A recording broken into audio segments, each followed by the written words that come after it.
I used to go to school in a relatively wealthy district in northern New Jersey. Because of that, we had a lot of opportunities for field trips, especially if you were part of any extracurricular group. I was in the school choir all throughout high school, and every year we'd take at least one overnight trip somewhere. Most of them were fun, forgettable experiences, but the one I'm about to tell you about is something I still think about years later. This happened when I was a sophomore. Our choir class took a 3-day trip to a lakeside resort tucked away in the Pocono Mountains in Pennsylvania. It wasn't peak season, it was mid-November, so the place was mostly empty. Cold air, gray skies, and that kind of quiet that feels heavier than it should. I went with my friend Eric. We'd known each other since middle school, and naturally we decided to room together.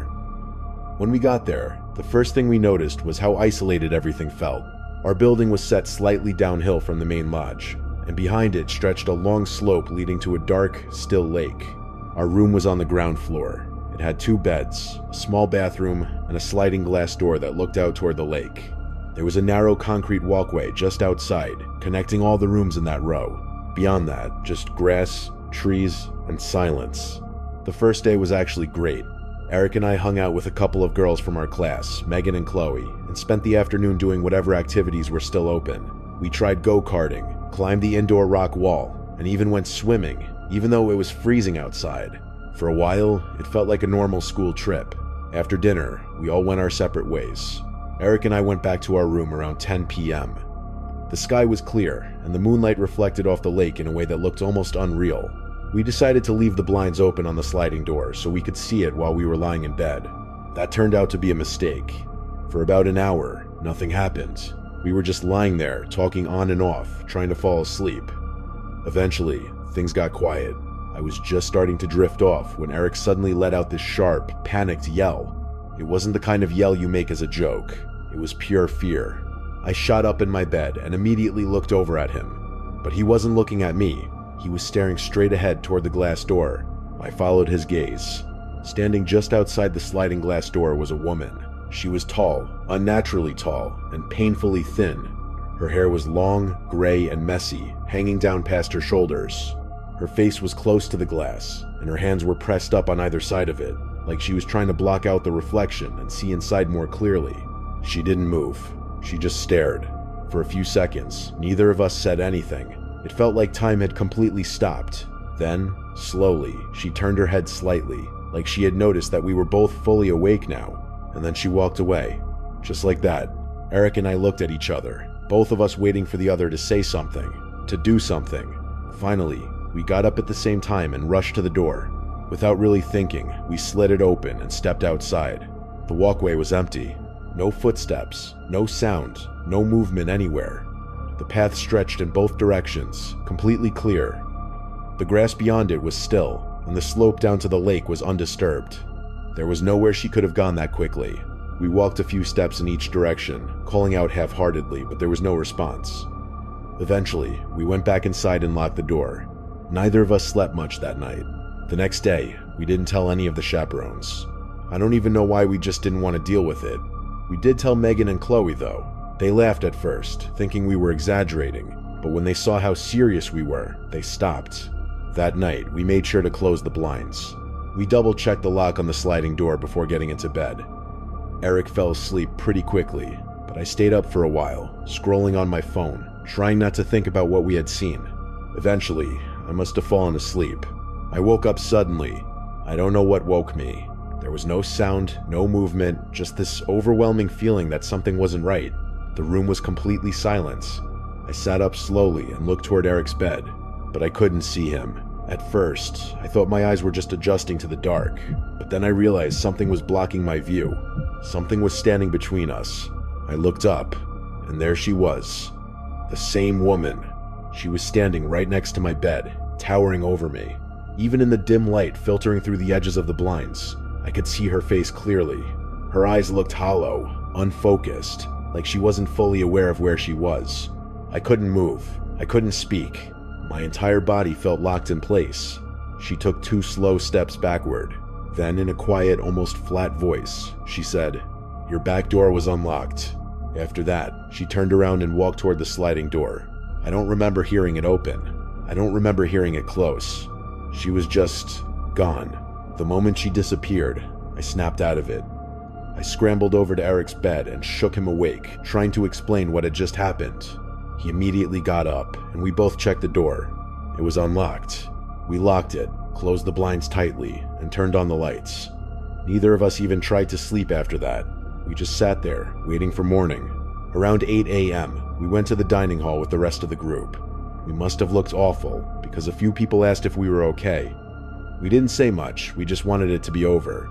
After breakfast, we headed back toward our building, planning to finally tell one of the chaperones. But before we even got to our room, Eric stopped walking. He pointed toward the room next to ours. Through the glass door, we could see her.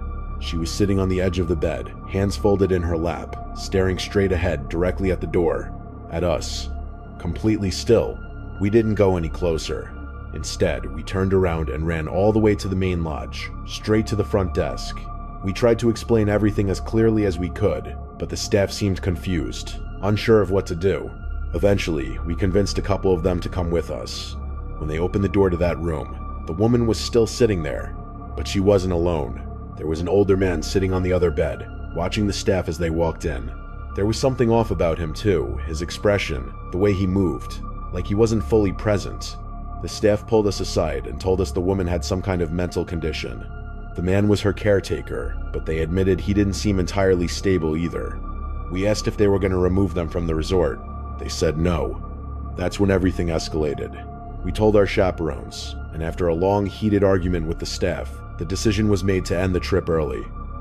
By that afternoon, we were all back on the buses, heading home. Eric and I didn't say much on the ride back. We were just relieved to be leaving. But even now, years later, there's one thing that still bothers me.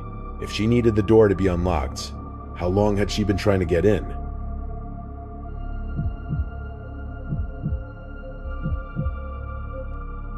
When I was in 4th grade, our class went on a field trip to a small wildlife park about an hour outside of town. It wasn't one of those big, famous zoos you see on TV. This place was quieter, more rural, almost like a family-owned attraction hidden away from the rest of the world. I remember the sky that morning was completely gray, the kind of dull, overcast sky that made everything feel heavier than usual. There was a light drizzle on and off, just enough to make the ground damp and the air cold. My name is Ethan, and back then, I was a pretty strange kid. I didn't talk much, didn't have many friends, and I tended to wander off into my own little world. My teachers noticed it. My parents did too, but no one ever really stopped me from doing my own thing. The park itself had mostly small animals, goats, deer, some birds, nothing too exotic, but the main attraction was this large indoor building near the back. Inside, they had taxidermy displays, stuffed animals posed behind glass, frozen in lifelike positions. It was supposed to be educational, but to me, it just felt off. At some point during the tour, while everyone was gathered around one of the exhibits, I quietly slipped away. I didn't tell anyone. I just walked down a hallway and found a bathroom. I remember standing in front of the sink afterward, washing my hands, staring at my own reflection. The fluorescent lights above flickered slightly, buzzing in that low, annoying way. When I stepped back out into the hallway, everything had changed. It was empty.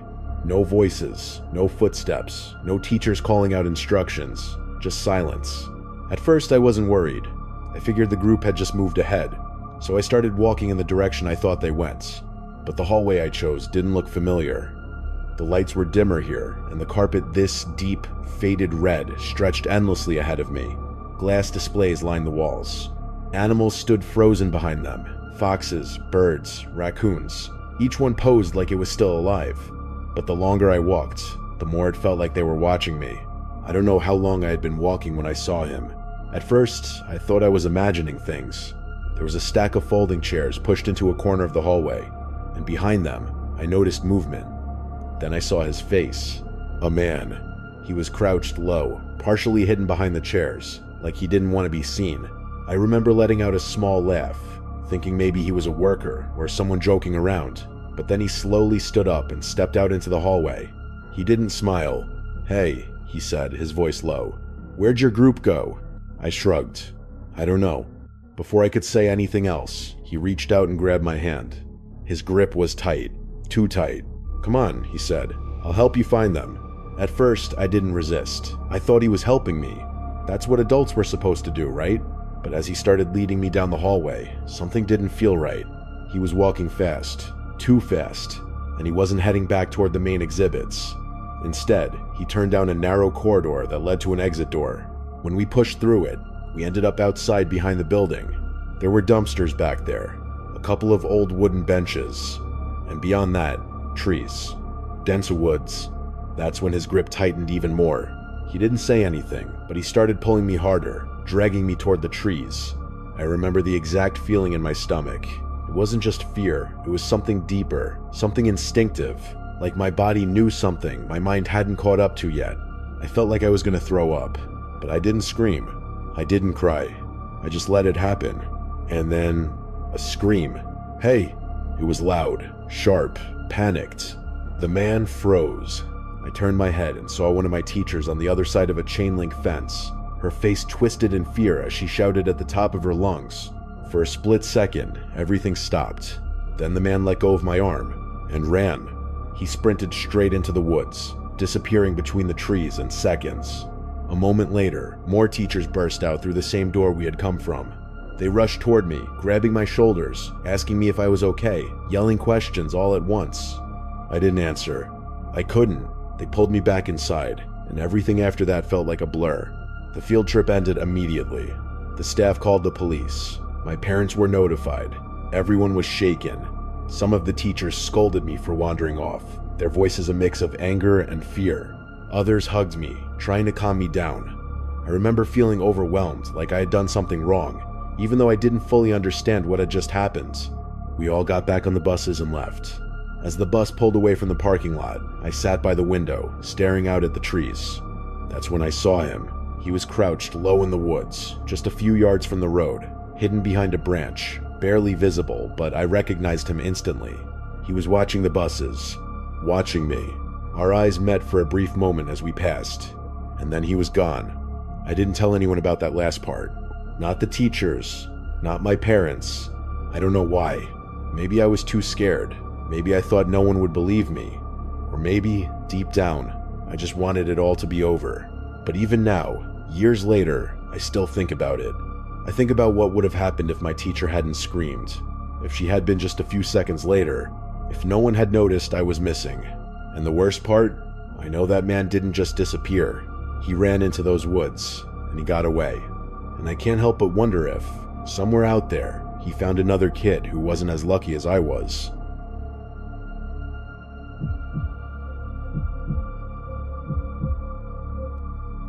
I still don't know if what we saw that day were real people or something that had been waiting in that village long before we ever arrived.